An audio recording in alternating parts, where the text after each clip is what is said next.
In pregnancy, you reach the 3rd trimester by week 28.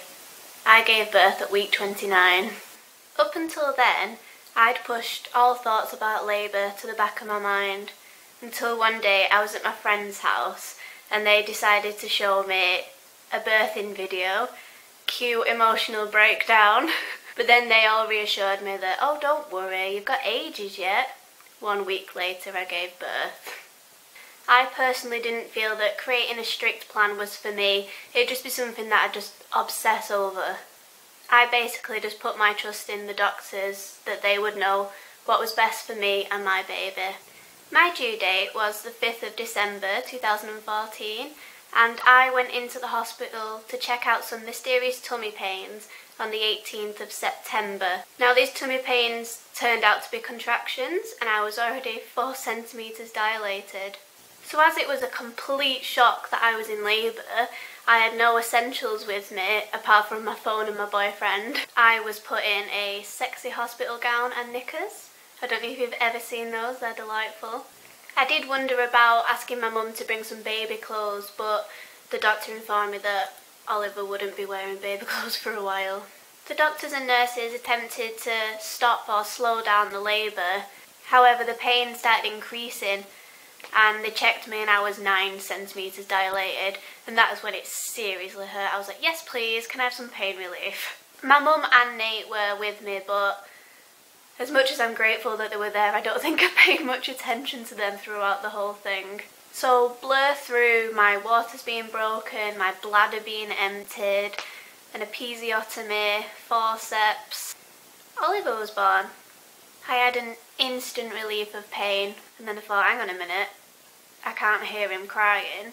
And instead of me getting to hold him, Ollie was taken to the other side of the room.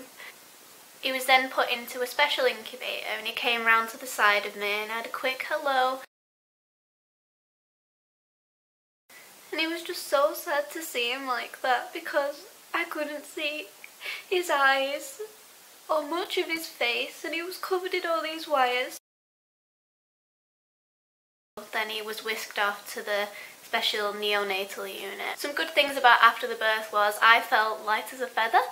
Oliver was okay, and I could reassure panicky minds of friends and family. I think one of the worst things about after giving birth was I was put into a ward with 3 other mums, and they all had their newborn babies. And I was just on my own bed, and I didn't have my baby, so I just wish I'd been put into a room on my own afterwards. And then don't even get me started on stitches. I was walking to the car 6 hours after just giving birth, and my stitches came loose. The agony of your stitches coming loose is insane. I remember I'd run a bath to have a wee, and I was just crying in the bath like, I can't wee, I just can't do it. Thank God for co-codemols. Oliver was at hospital then for 8 more weeks. So as you might know if you watch my weekly videos, that Oliver is doing extremely well, and I couldn't be more proud of him. I love him so much. So every birthing experience is different. No matter how much pain, stress or worry you're in, you've created a life, and that is one of the most special things in the entire world. I've forgotten the pain, and even after all that drama, I'm ready for round 2. I don't think Nate is, but give it time. If you're pregnant, don't worry. There are loads of positive stories on Channel Mum if you want to go and check out their videos. And we'd love to hear your stories if you just leave your stories in the comments below. So thank you for watching. That was a bit of an emotional roller coaster filming this. Bye bye!